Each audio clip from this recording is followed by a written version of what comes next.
अस्सलामुअलैकुम। एक नई वीडियो के साथ आपके सामने हम हाजिर हैं। हमारी इंग्लिश कन्वर्सेशन का और सेंटेंसेस जो हम आपको प्रोवाइड कर रहे हैं वीडियोस की सूरत में, इसमें हम आपको दुरुस्त प्रोनाउंसिएशन और जो उसके अलावा उस फ़िक्रे की मुख्तलिफ जो ट्रांसलेशन होती है वो हम आप तक इसमें पहुंचा रहे हैं। और कई ऐसे फ़िक्रात भी होते हैं कि जिनकी ट्रांसलेशन ज़्यादा भी बनती है। उन फ़िक्रात के क्या क्या मायने होते हैं, उसमें वर्ड्स इस्तेमाल करते हैं, नाउन है, प्रोनाउन है, उसमें हम आपको ये बताते रहते हैं। तो चलिए हम अपना आज का लेसन शुरू करते हैं। और लेसन पर आगे जाने से पहले आपसे रिक्वेस्ट है कि हमारे चैनल को लाइक एंड सब्सक्राइब करें। तो ये लाजमी कर दें ताकि आप तक हर आने वाले नए लेसन्स पहुंच सकें। उसमें सबसे पहला sentence, I am your own friend, मैं तुम्हारा अपना दोस्त हूँ। अगर ओन ना भी लगाएं तो ठीक है, मैं तुम्हारा दोस्त हूँ। I am your friend. Are you new here, इस हेयर के बारे में सुन लें। ये एडवर्ब ऑफ प्लेस होता है। एडवर्ब ऑफ प्लेस हमारे पास दो आमतौर पे होते हैं, देयर और हेयर। हेयर जो है इसकी इस्तेमाल के दो तरीके हैं। अगर ये आखिर में आता है तो लफ्ज़ यहाँ का मायने देता है, और अगर हेयर को शुरू में लगा दें तो ये कोई चीज़ देने करने के लिए, मिसाल के तौर पे हम नाश्ते के टेबल में बैठे हैं, टेबल पर बैठे हैं। अगर हम किसी को कहते हैं कि यार वो जाम की बोतल है मेरी तरफ करना, तो हम इतना लंबा फ़िक्रा इंग्लिश में नहीं बोलेंगे, बल्कि क्या बोलेंगे, here the jam, pass here the jam. ठीक है जी। और अगर हेयर को यहाँ आखिर में ले आएँ तो इसका मतलब करेंगे यहाँ। और अगर इसके अल्टरनेट दूसरा लफ्ज़ है, वो भी एडवर्ब ऑफ प्लेस है, तो उस वो जो देर लफ्ज़ है, THERE, देर लफ्ज़, उसका यहाँ इस्तेमाल तो भी नहीं दिखाया गया इस फ़िक्रे में, लेकिन चलें आगे कहीं आया तो आप पहले से याद रख लें।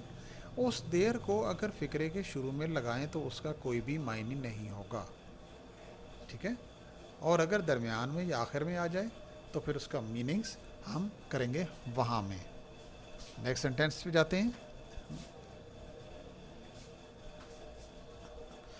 वेयर आर यू फ्रॉम, तुम्हारा ताल्लुक़ कहाँ से है, यानी तुम कहाँ के रहने वाले हो। Who was at the door, दरवाजे पर कौन था।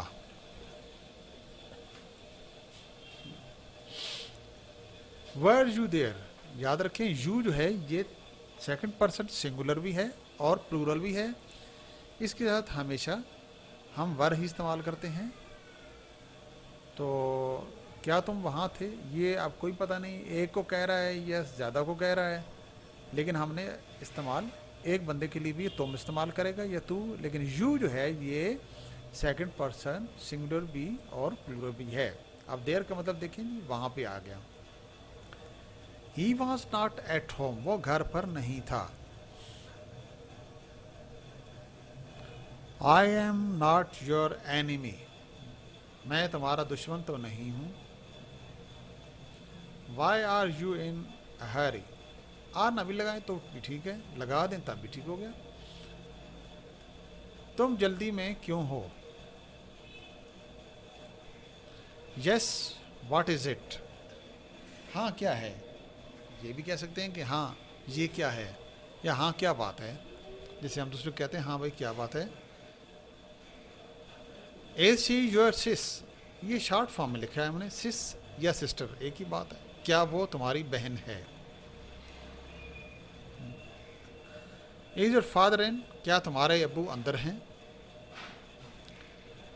Are not you my bro या ब्रदर, क्या तुम मेरे भाई नहीं हो। वेयर इज़ द ऑफिस, दफ्तर कहाँ है। She is gonna sleep now, ये गोना अमेरिकन इंग्लिश में लगाते हैं। वैसे तो हम कहते हैं go to sleep, gonna sleep, वो ये गो टू स्लीप या ये इस तरह जो है she is going to sleep. अगर हम फिक्रे को यूँ लाएं कि she is going to sleep now, वो अब सोने लगी है, ये जो अंदाज है गोइंग टू स्लीप वाला। ठीक है जी।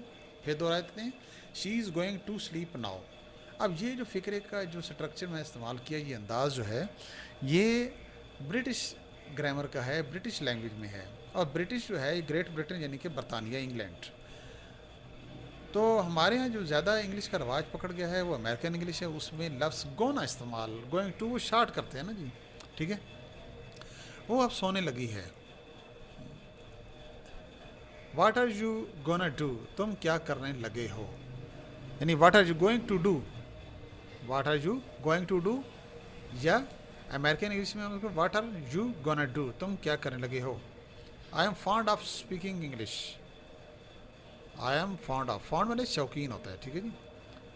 मुझे इंग्लिश बोलने का शौक है। What are you fond of, आपको किस चीज़ का शौक है। Are you fond of playing cricket, क्या आपको क्रिकेट खेलने का शौक है। फॉन्ड ऑफ क्रिकेट पे भी बात हो सकती है, क्या आपको क्रिकेट का शौक है। जाहिर बात है जी, क्रिकेट का शौक मतलब है कि क्रिकेट खेलने का शौक है। He is use to sipping, oh sorry, यहाँ पर ये वीपिंग वर्ड है। He is use to weeping, उससे तो रोने की आदत है। वैसे ज़्यादातर यूज टू जो है ये पास्ट में यूज़ होता है। There I hate you, there I hate you, इसी बात पर तो मुझे तुमसे नफरत है। देयर यू आर मिस्टेकन, यही तो तुम गलती करते हो या करती हो, जो भी है। यू से पता नहीं चलता आदमी को कि ये लड़का है लड़की है क्या है।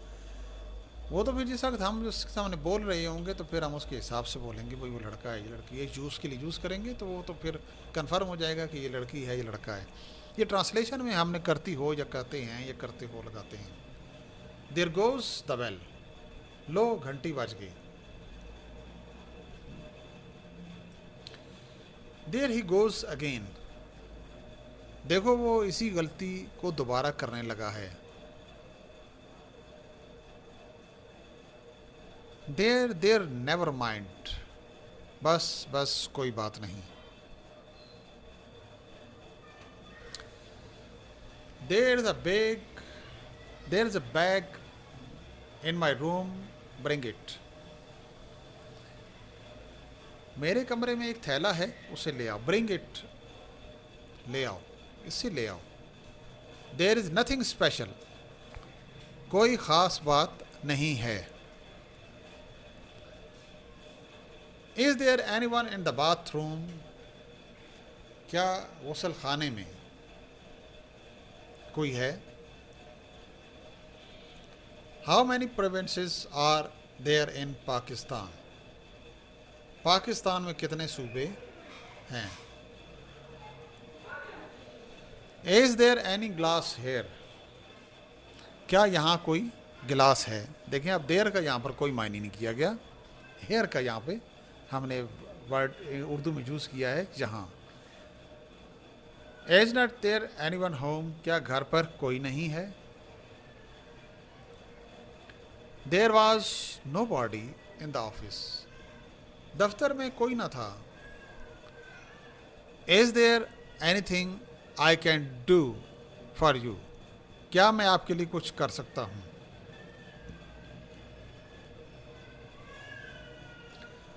I am to go home, मुझे घर जाना है। She is to marry next week, उसे अगले हफ्ते शादी करनी है। यूँ भी कह सकते हैं कि वो अगले हफ्ते शादी करने लगी है। You are to go stay here, तुम्हें यही ठहराना है। I am not to go with you, मैं तुम्हारे साथ नहीं जाना चाहता। या यूं कह लें, मुझे तुम्हारे साथ नहीं जाना है। Who are you to meet here, आपको यहाँ किससे मिलना है। यूं भी कह सकते हैं कि which person are you want to meet.